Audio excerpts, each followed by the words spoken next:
Assalamualaikum warahmatullahi wabarakatuh.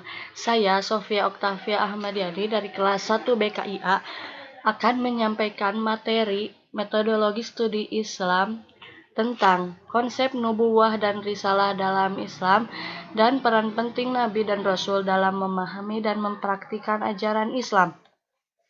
Pengertian nubuwah dan risalah. Nubuwah. Menurut Ibnu Faris, istilah nabi itu asal dari akar kata nun, ba, dan waw yang memiliki arti sesuatu yang tinggi dari yang lainnya. Menurut Al-Asfahani, para ulama Nahwu memiliki pendapat yang berbeda, yaitu al-nabi. Sebagian orang yang berpendapat bahwa istilah nabi itu berasal dari kata an-nubuwah yang artinya sesuatu yang tinggi. Istilah rasul itu memiliki akar kata ro, sin, lam. Dan risalah itu dalam Mu'jam Maqayis fi al-Lughah, yaitu sebuah kitab karya Ibnu Faris, disebutkan bahwa akar kata tersebut memiliki makna dasar, yaitu mengutus, menolong. Menurut Ragib Al-Asfahani, istilah ar-rasul itu berarti mengutus dengan penuh kelembutan. Konsep nubuwah dan risalah dalam Islam. Dalam beberapa ayat, konsep berpikir memiliki makna relasional dengan konsep kebenaran nubuwah dan risalah. Adapun fungsi nubuwah diantaranya menghilangkan tradisi taklid buta atau yang disebut dengan mengikuti pendapat orang lain tanpa melihat ataupun mengetahui sumbernya, dan kejumudan, dan untuk menjelaskan makna dari Al-Quran serta menentukan berbagai macam hukum Islam. Karena itu, manusia diperintahkan untuk berpikir tentang hakikat diutusnya para nabi dan rasul. Sebagaimana dalam firman Allah, surat Al-An'am ayat 50, A'udzubillahi minasyaitonirrajim. Qul la aqulu lakum indi khazainullahi wa la a'lamul ghaiba wa la aqulu lakum inni malak in attabi'u illa ma yuha ilayya qul hal yastawil a'ma wal basir afala tatafakkarun. Dalam ayat tersebut sebenarnya berbicara mengenai kebenaran diutusnya para rasul sebagai pemberi peringatan serta kabar gembira kepada manusia. Hal tersebut dapat dipahami dari ayat sebelumnya, yaitu surat Al-An'am ayat 48-49. Perintah berpikir yang disampaikan merupakan bentuk penegasan bahwa antara orang yang buta atau orang yang sesat dan orang yang mampu melihat memiliki perbedaan yang sangat mendasar. Begitu pula antara orang mukmin dan kafir sangat berbeda. Adapun tujuan diperintahkannya memikirkan tentang konsep kenabiannya itu supaya manusia memahami akidah para nabi dan rasul secara benar.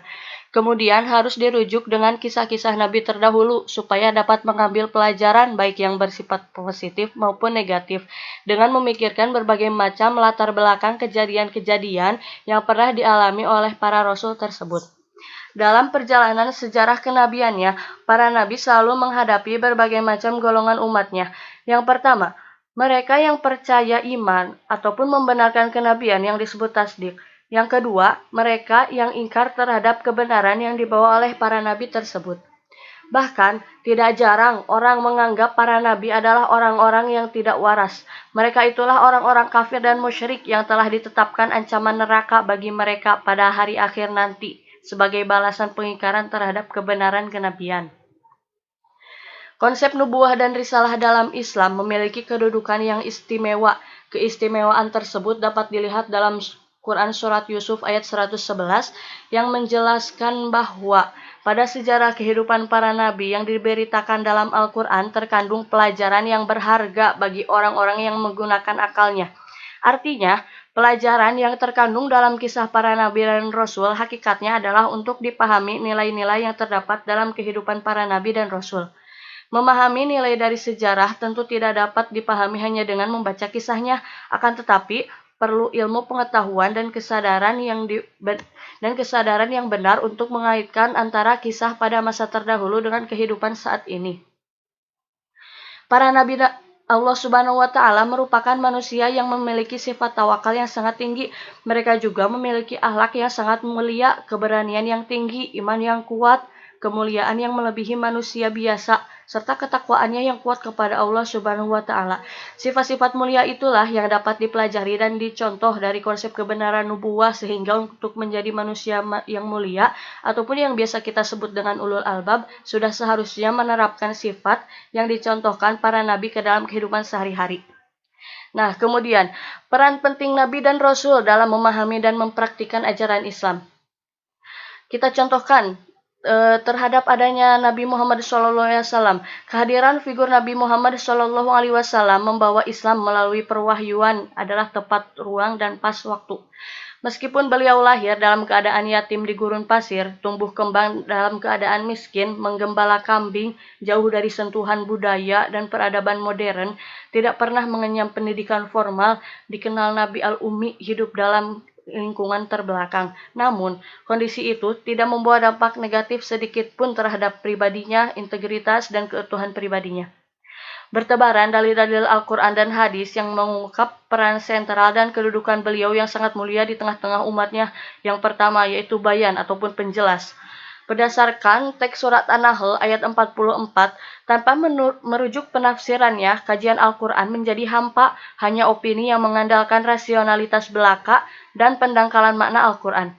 Bayan Nabi SAW sangat dibutuhkan karena ayat-ayat Al-Quran sebagian bersifat muhkam, mutasyabihat, mutlak, muqayyad, mantuk, mafhum.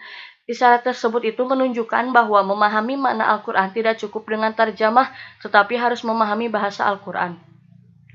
Yang kedua, uswatun hasanah yang wajib ditaati. Nabi SAW sebagai uswatun hasanah dalam artinya qudwatun thayyibah hamidah taqtaduna biha atau qudwatun sholihah yatasabihi, yaitu tuntunan yang baik lagi terpuji yang menstimulus orang lain untuk meniru, mencontoh dan mengikutinya. Dalam Al-Quran ada 3 ayat yang secara tegas menggunakan lafaz ini, yaitu dalam Quran surat Al-Ahzab ayat 21 dan yang kedua dalam Quran surat Al-Mumtahanah ayat 4 dan 6. Perintah meneladani Nabi SAW pada hari Al-Ahzab atau Perang Ahzab dan kepribadiannya yang direfleksikan pada kondisi lainnya seperti ucapan, tindakan, kesabaran, ketahanan mental, jihad, dan kelapangannya menunggu kemudahan dari Tuhannya. Yang ketiga, legislator. Nabi SAW secara legal memiliki otoritas, wewenang, dan kekuasaan untuk menetapkan suatu aturan hukum baik bersifat qauliyah, takririyah, dan fi'liyah. Pada masa Nabi adalah periode pembentukan legal jurisprudence yang bersumber dari wahyu. Peranan Nabi dalam pembentukan dan pembinaan hukum diakui, teruji, dan terbukti mampu mendampaikan yang bertikai seperti kasus peletakan Hajar Aswad di tempatnya semula. Yang keempat, muta'un yang wajib ditaati. Kewajiban taat kepada Rasulullah SAW bukan hanya dibangun berdasarkan logika, tetapi berdasarkan wahyu Quran surat An-Nisa ayat 64. Ketaatan kepada Nabi secara holistik dari berbagai aspek, baik sosial, politik, militer, manajemen, pendidikan. Bukan one side hanya menjadikan sebagai pemimpin keagamaan saja, atau tukang doa dalam acara seremonial seperti umat ini menempatkan ulama sekarang. Sekian dari saya, mohon maaf apabila banyak kesalahan. Wallahul muwaffiq ila aqwamit thoriq. Wassalamualaikum warahmatullahi wabarakatuh.